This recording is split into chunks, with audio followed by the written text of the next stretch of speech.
Good morning students, कैसे हैं आप लोग? I think you all are fine.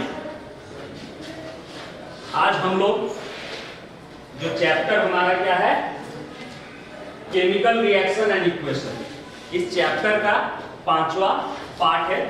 ठीक है, आज हम लोग डिस्कस करेंगे टाइप्स ऑफ केमिकल रिएक्शन।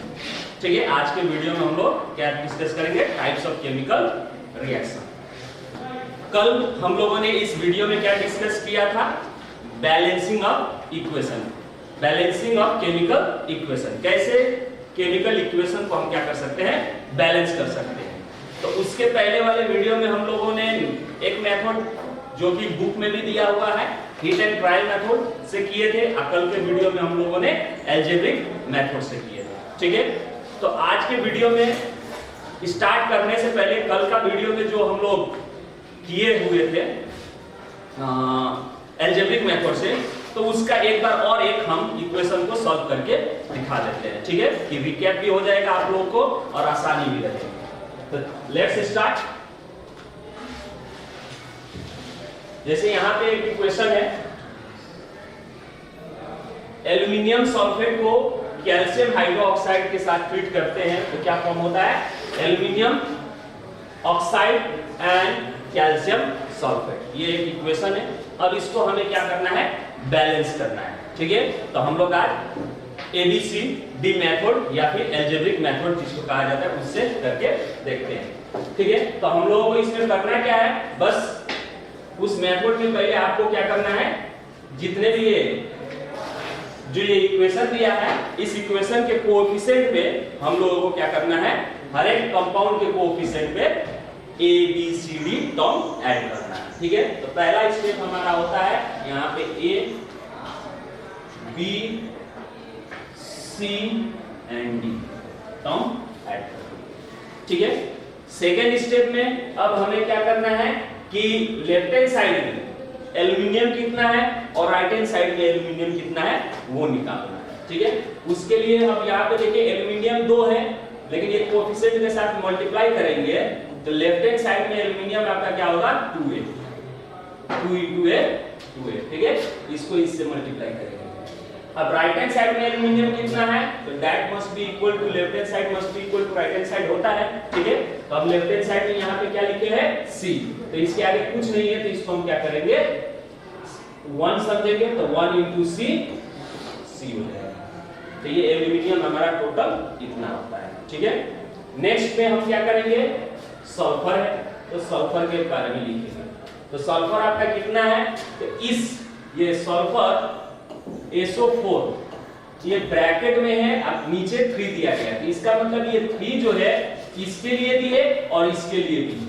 ठीक है, तो सल्फर आपका कितना हो गया, 3, तो 3 एंड यहाँ पे A, तो हम क्या लिखेंगे, 3A। लेफ्ट हैंड साइड में सल्फर कितना हो गया, 3A। ठीक है, अब राइट हैंड साइड में सल्फर कितना है, तब यहाँ पे देखिए SO4, अब ब्रैकेट में कुछ भी नहीं है, इसको ब्रैकेट में नहीं दिया गया है, इसीलिए इसको हम 1 मानेंगे। ठीक है, तो ये 1 है, I into D equal to D खाली हो जाएगा, तो सल्फर आपका ये होगा। ठीक है, उसके बाद से अब नेक्स्ट ऑक्सीजन है, क्या है, ऑक्सीजन। तो ऑक्सीजन अब कितना है, तो यहाँ पे देखिए 2 जगह ऑक्सीजन है। ठीक है, तो एक तो ये हो गया 4I into 3। ठीक है, इसको मल्टीप्लाई कर देंगे तो 12, आइए कोएफिशिएंट से मल्टीप्लाई कर देंगे तो कितना हो जाएगा, 12A। ठीक है, प्लस लेफ्ट हैंड साइड में ही है इसीलिए इसको हम लोग प्लस करेंगे, और यहाँ पे भी ऑक्सीजन है, लेकिन ये सिर्फ किसके लिए है, 2, ये होल के लिए है। ठीक है, तो इसीलिए ऑक्सीजन आपका कितना हो जाएगा, 2 हो जाएगा। ठीक है, तो ये क्या हो जाएगा आपका 2B, क्योंकि इसको इससे अब मल्टीप्लाई करेंगे। ठीक है, 2B। और राइट हैंड साइड में ऑक्सीजन कितना है, तो यहाँ पे भी है और यहाँ पे भी। ठीक है, तो ये 3 इसके लिए भी है, इसीलिए 3 into C 3C हो जाएगा। ठीक है, प्लस यहाँ पे क्या है, अलग सा है, सिर्फ 4 है, वो ऑक्सीजन के लिए खाली है, तो इसीलिए क्या हो जाएगा, 4D। क्लियर। अब कौन सा एलिमेंट बचा हमारा, तो कैल्शियम। तो यहाँ पे कैल्शियम के लिए, ठीक है, तो कैल्शियम लेफ्ट हैंड साइड में कितना है, सिर्फ एक है, तो 1 into B, सिर्फ B। और राइट हैंड साइड में कैल्शियम कितना है, तो सिर्फ एक है, तो B into, सॉरी ये 1 into D, B, ठीक है। अब नेक्स्ट एलिमेंट कोई बचा, यस, हाइड्रोजन। तो इसमें एक और एलिमेंट क्या है, हाइड्रोजन, ठीक है, हाइड्रोजन। अब हाइड्रोजन कितने हैं, तो यहाँ पे आपका 2 दिख रहा है, तो 2, ये हाइड्रोजन 2 दिख रहा है, ठीक है, तो 2 into B, 2D, ठीक है। उसके बाद से राइट हैंड साइड में कितना है, तो ये 3 इसके लिए भी है, ठीक है, तो 3 into C, 3C। बस ये हम लोगों को मेन इंपोर्टेंट है, ये अगर निकालना जान गए, ये लिखना, तो आपका 50% से भी ज्यादा इक्वेशन सॉल्व। अब आपको बस इतना देखना है कि कहां पे ज्यादा कौन सा कोएफिशिएंट क्या हुआ है, यूज हुआ है, उसी को हम लोग क्या मानेंगे, let that equal to minimum value माना जाता है 1, ठीक है, उसी को सबसे मिनिमम वैल्यू 1 मान के और सबको बैलेंस करते हैं, उसी के हिसाब से इक्वेशन को सॉल्व करेंगे। तब देखिए ए यहाँ पे भी है, यहाँ पे भी है, यहाँ पे भी है, 3 जगह ए यूज हुआ है। अगर डी की बात करें तो 1 2 3 जगह है डी। बी की बात करें तो बी आपका यहाँ पे भी है और सिर्फ यहाँ है, ठीक है, वहां पे भी है। तो आप बी या ए या डी किसी को भी क्या कर सकते हैं, 1 मान सकते हैं। तो हम क्या करें, सबसे सिंपल है ए को, ठीक है, लीजिए ए इक्वल टू, अब a इक्वल टू 1 हो जाएगा, तो यहाँ पे आपका क्या हो जाएगा, इस वैल्यू को हम यहाँ पे पुट करेंगे, तो 2 into 1 equal to c, that means c equal to क्या हो जाएगा, 2।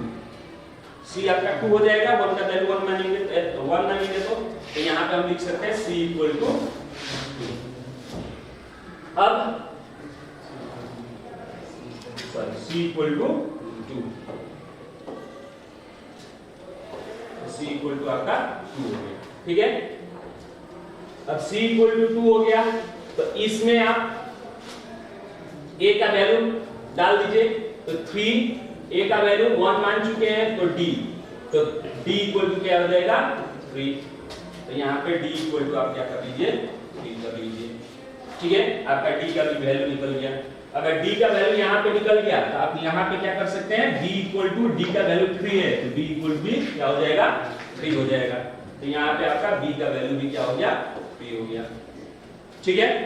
उसके बाद से इस इक्वेशन में चले आइए, तो आपका यहाँ पे क्या है, 12, a का वैल्यू 1 मानिए चुके हैं, b का वैल्यू अभी 3 निकालिए दिए हैं, which is equal to 3 into c, ठीक है, c का वैल्यू निकल चुका है, कितना है, 2 है, तो यहाँ पे 2 डाल दीजिए, ठीक है, 2 प्लस 4d, d का वैल्यू 3 निकल चुका है, इसको सॉल्व करने की जरूरत नहीं है, तब भी इसको सॉल्व करने की क्या नहीं है, जरूरत नहीं है, इसमें सभी का वैल्यू हमें मालूम है, ठीक है। अब इसमें आ जाइए, तो c इसमें भी हो गया, आई थिंक सबका वैल्यू निकल ही गया, सबका वैल्यू निकल गया। Now put that value, coefficient का वैल्यू इसमें पुट कर दीजिए। तो जैसे आपका इक्वेशन है,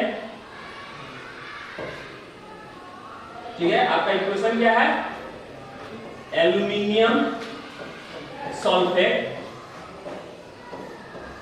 प्लस कैल्शियम हाइड्रोक्साइड को ट्रीट करते हैं, तो क्या फॉर्म होता है, aluminium hydroxide,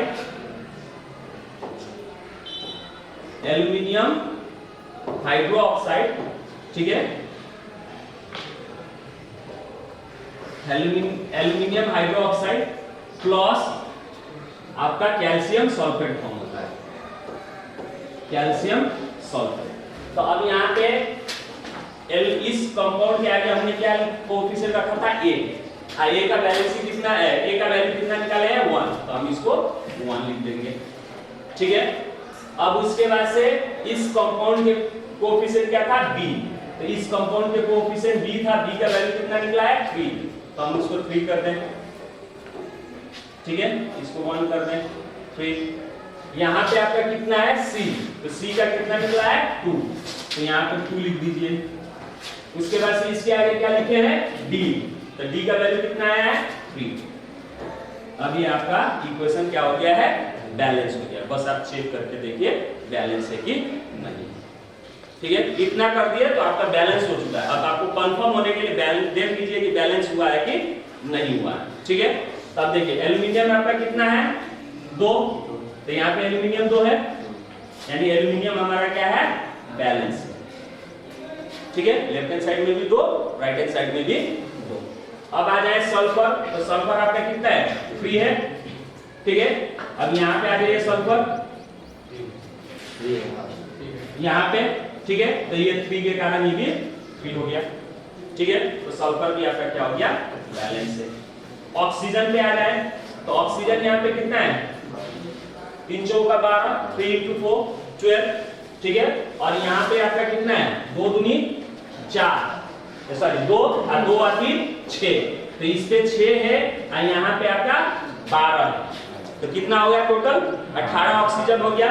right hand side में आ जाए, तो ये आपका कितना है 3, तो इसके कारण 3 हो गया, 3 दूनी 6 और यहाँ पे 4 है, 4 3 आई 12, तो 12 6 18। ऑक्सीजन भी आपका क्या हो गया बैलेंस हो गया।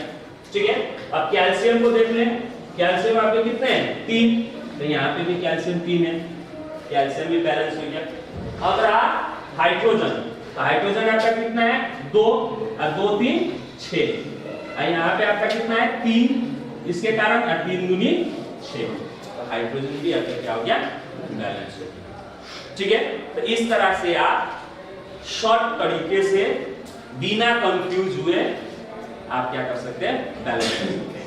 हीट एंड ट्रायल मेथड ठीक है, लेकिन इस तरह का कॉम्प्लेक्स कंपाउंड आ जाएगा तो किसको करें, एक तो करिएगा चलिए कहां बढ़ेगा, कितना से बढ़ जाएगा, तो आपको लॉजिक लगाने में क्या हो जाएगा दिक्कत हो जाएगा कि कहां से शुरू करें।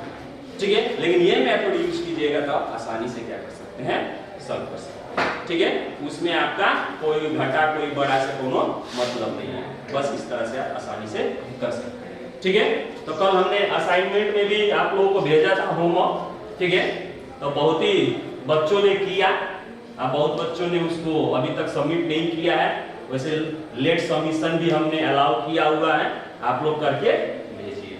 ठीक है, वैसे असाइनमेंट में आज के टॉपिक के ऊपर जो डिस्कस होगा उससे रिलेटेड इंपॉर्टेंट क्वेश्चंस हम क्या करेंगे भेजेंगे, तो आप लोग कोशिश करिए कि घर पे उसको सॉल्व करें। ठीक है, अगर नहीं होता है तो आप लोग कमेंट में कमेंट कर सकते हैं कि सर इसको करके दीजिए, तो नेक्स्ट वीडियो में उसी के हिसाब से हम वीडियो बना लेंगे। ठीक है, तो यहाँ पे और एक क्वेश्चन लाए थे, ये भी सिंपल है।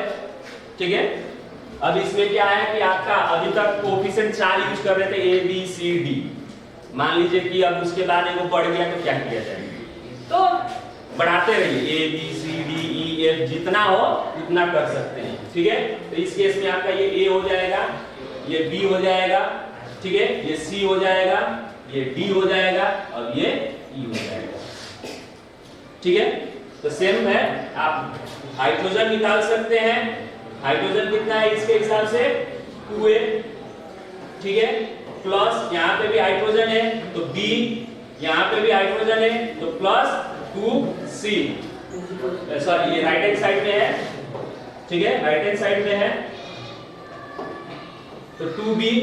ठीक है, इक्वल टू, अब राइट हैंड साइड में हाइड्रोजन कितना है तो 2C, यहाँ पे भी है प्लस 2E, हो गया हाइड्रोजन। अब हमारा क्या है सल्फर, तो सल्फर कितना है तो इसके कारण A, सिर्फ A, राइट हैंड साइड में तो C, एक है तो C।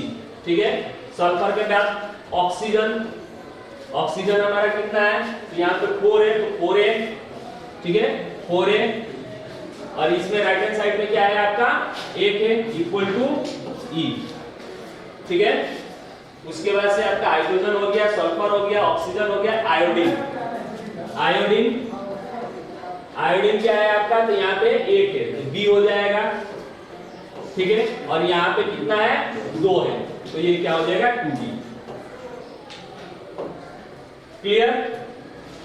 चार एलिमेंट है, hydrogen, sulphur, oxygen and iodine. अब वैल्यू पुट कीजिए, कौन बार बार यूज हुआ है? ए इसमें भी है, इसमें भी, इसमें भी है। ए को मान लीजिए सिंपल सा, तो a इक्वल टू 1 मान लिए, ठीक है? तो यहाँ पे a इक्वल टू क्या हो जाएगा? c इक्वल टू क्या हो जाएगा आपका? 1 हो जाएगा। a इक्वल टू 1 मान लिए तो c इक्वल टू 1। तो यहाँ पे a इक्वल टू 1 और c इक्वल टू क्या हो जाएगा? 1 हो जाएगा, ठीक है? तो c इक्वल टू 1। अब इसमें आपने दो वेरिएबल आ रहे हैं, तो पहले इस पे चले जाएं हम, ठीक है? तो 4 इंटू a का वैल्यू 1 मान लिए, तो e का वैल्यू कितना हो जाएगा? 4 हो जाएगा। तो e का वैल्यू आपका क्या हो गया? 4, ठीक है? अब यहाँ पे आपका b नहीं निकला हुआ है, ठीक है? तो अब इस केस में हम चले आए यहाँ पे, और कहीं b निकला है? नहीं। अब इतने वैल्यू से हमारा e निकल जाएगा यहाँ पे, b। चलिए इसको पहले करते हैं, ठीक है? तो इसको करते हैं तो क्या होगा? 2 into 1 plus b equal to 2 into 1 plus 2, e का वैल्यू कितना है?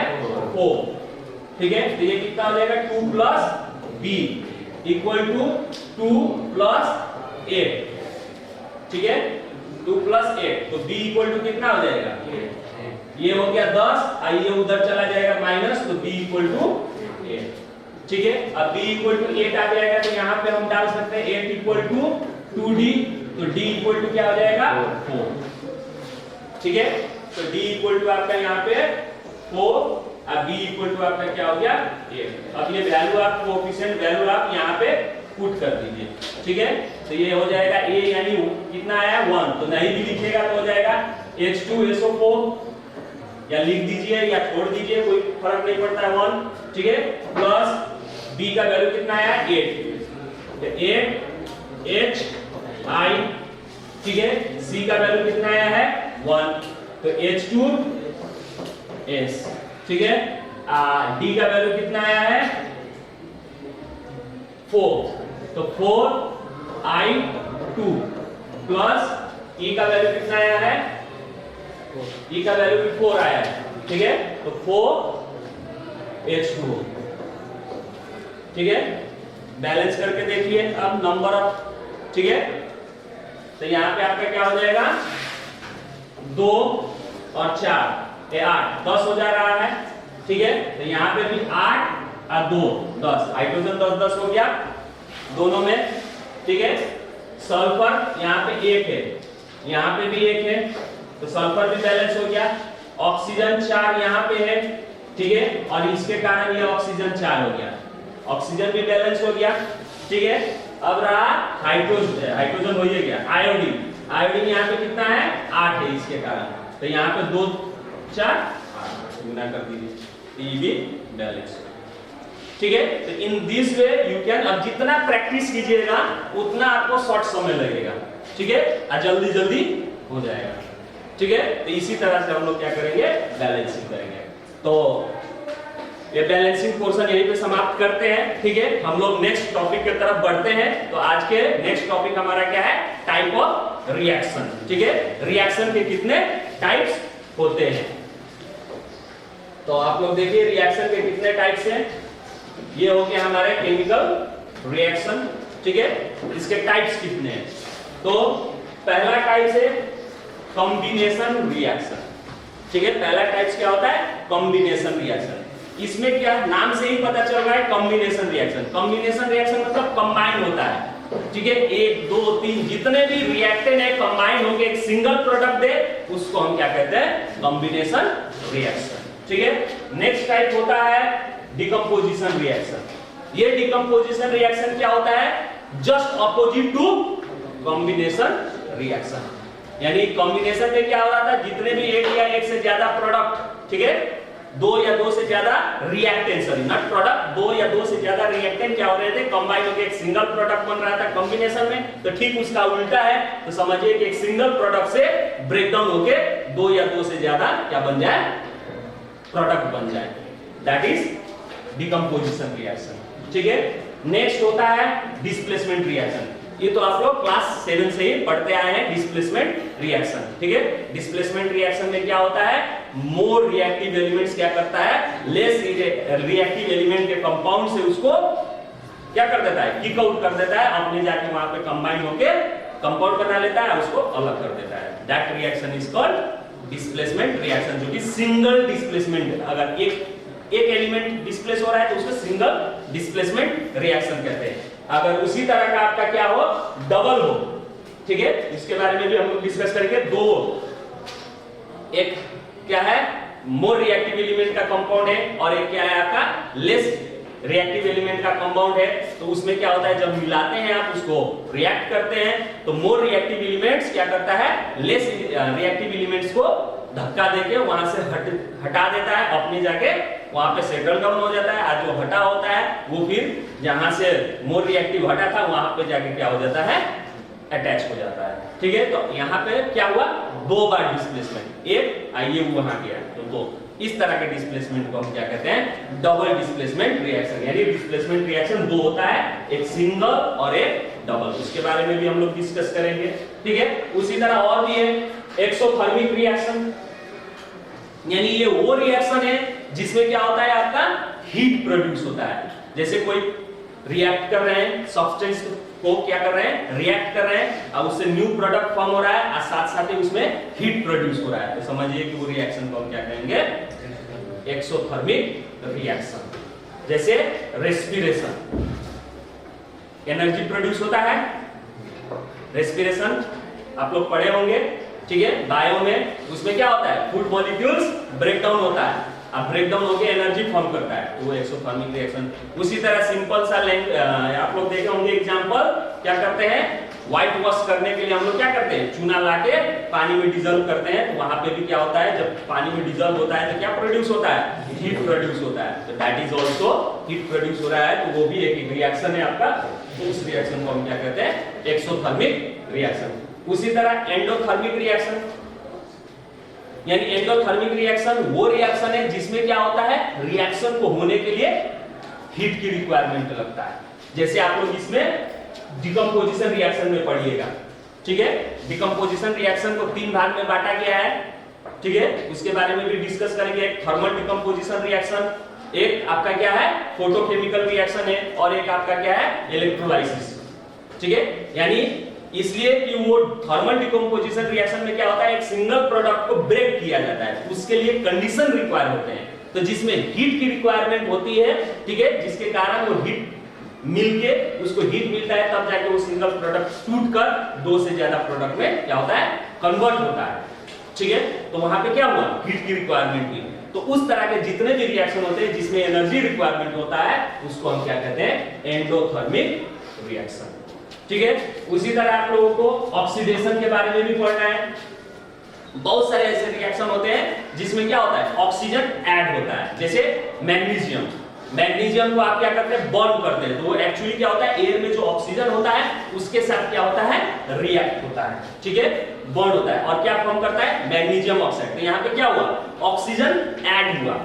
ठीक है, इसका भी बहुत सारे डेफिनेशन है, उसके बारे में भी डिस्कस करेंगे, लेकिन सिंपल सा समझ लीजिए कि जिस एलिमेंट्स में अगर रिएक्शन होके ऑक्सीजन ऐड हो रहा है, उस रिएक्शन को हम क्या कहेंगे, ऑक्सीडेशन कहेंगे, क्योंकि वो ऑक्साइड हो गया। उसी तरह हम लोग क्या पढ़ेंगे, रिडक्शन। सिंपल सा, अगर जिस कोई कंपाउंड से, मान लीजिए कोई ऐसा कंपाउंड है, ठीक है, जिसमें से हाइड्रोजन क्या हो रहा है, आके ऐड हो रहा है, तो उसको हम क्या कहेंगे, रिडक्शन रिएक्शन कहेंगे। ठीक है, उसी तरह आपका रिडक्स रिएक्शन, तो यहाँ पे देखिए रिडक्स, यानी रीड का, रिडक्स का RED, रिडक्स यानी किसका टर्म है, रिडक्शन का, यानी रिडक्स रिएक्शन। देखिए रिडक्स, तो ये इतना टर्म क्या है, रिडक्शन। आइए ऑक्सीडेशन, यानी जिस रिएक्शन में रिडक्शन भी हो रहा है और ऑक्सीडेशन भी हो रहा है साइमल्टेनियसली, साथ साथ, उस तरह के रिएक्शन को हम क्या करेंगे, रिडक्स रिएक्शन। उसी तरह से अभी और भी है प्रेसिपिटेट रिएक्शन, जो कि वीडियो के शुरू में भी बोले होंगे, प्रेसिपिटेट रिएक्शन। ठीक है, प्रेसिपिटेट रिएक्शन में क्या होता है, जब कोई चेंज करते हैं तो पीपीटी फॉर्म होता है। ठीक है, तो इस तरह के रिएक्शन को हम क्या कहते हैं, प्रेसिपिटेट रिएक्शन भी कहते हैं। तो दिस टाइप ऑफ रिएक्शंस, मतलब इतने टाइप्स ऑफ रिएक्शन है, इन सभी के बारे में हम लोगों को क्या करना है, डिस्कस करना है। ठीक है, तो लेट्स स्टार्ट, एक एक डिस्कस करते हैं। शुरू करते हैं कॉम्बिनेशन रिएक्शन से। एक्चुअली कॉम्बिनेशन रिएक्शन है क्या, ठीक है, तो देखिए सिंपल सा तरीका,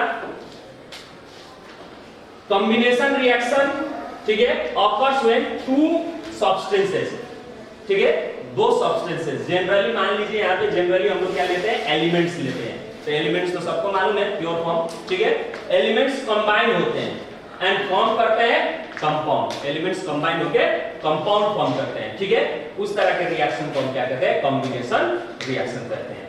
समटाइम इसको क्या कहा जाता है, also it is called synthesis, ठीक है, और एडिशन रिएक्शन भी कहा जाता है। देख लीजिए, यानी कंफ्यूज नहीं होना है, कॉम्बिनेशन रिएक्शन को सिंथेसिस रिएक्शन भी कहा जाता है। क्यों सिंथेसिस, क्योंकि सिंथेसाइज हुआ है, दो तीन चीज मिलके एक चीज फॉर्म हो रहा है, तो एक प्रोड्यूस हो रहा है ना, सिंथेसाइज, इसलिए इसको सिंथेसाइज भी कहते हैं। जैसे एग्जांपल में यहाँ पे देखिए, हाइड्रोजन एक एलिमेंट है, ऑक्सीजन एक एलिमेंट है, दोनों रिएक्ट होकर क्या फॉर्म हो रहे हैं, वाटर मॉलिक्यूल्स, यानी वाटर कंपाउंड फॉर्म हो रहे हैं। तो ये सिंथेसाइज बना हुआ, नया चीज सिंथेसाइज हुआ, ठीक है, इसीलिए इसको सिंथेसाइज रिएक्शन भी कहा जाता है। ठीक है, साथ साथ इसको एडिशन रिएक्शन भी कहा जाता है। क्यों, क्योंकि ये दोनों क्या हो रहे हैं, ऐड हो रहे हैं। जैसे ये दो और ये दो मिलकर चार होते हैं, ऐड हुए, तो उसी तरह ये दोनों ऐड होके ये नया चीज बन रहा है। ठीक है, दोनों ऐड होके क्या बन रहा है, नया चीज बन रहा है, इसीलिए इसको एडिशन रिएक्शन भी कहा जाता है। तो कॉम्बिनेशन रिएक्शन सिंपल है, ठीक है, जैसे मान लीजिए A प्लस बी जोड़ेंगे तो हम लोग क्या कहते हैं, A प्लस बी जोड़ेंगे तो क्या फॉर्म होगा, AB, यही ना कहेंगे। अगर वैल्यू मालूम होगा A इक्वल टू 2 और B इक्वल टू 2 कहेंगे तो वो 4 हो जाएगा कहेंगे। लेकिन अगर वैल्यू नहीं मालूम है तो A प्लस बी को हम क्या कहते हैं, सिंपल सा AB कहते हैं। वही चीज मान लीजिए AB, ठीक है। जैसे यहाँ पे एक फिगर देखिए, दुबला पतला आदमी,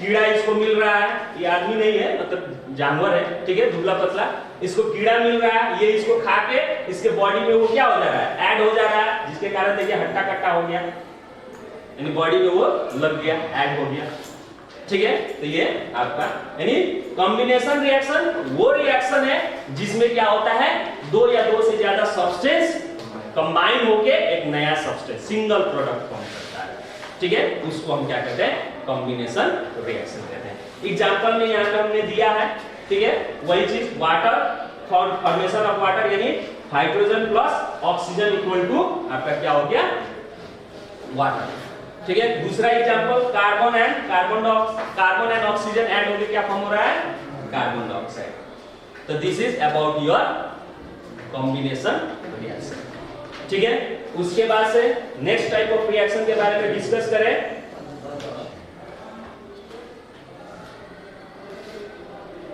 नेक्स्ट टाइप ऑफ, ओके, ठीक है, तो आज के वीडियो में बस हम लोग इतना ही डिस्कस करें, ठीक है। अगले वीडियो में हम लोग नेक्स्ट टाइप ऑफ रिएक्शन के बारे में डिस्कस करेंगे and that is decomposition reaction, ठीक है। डिकम्पोजिशन रिएक्शन के बारे में हम लोग नेक्स्ट वीडियो में डिस्कस करेंगे। Thank you, have a nice day.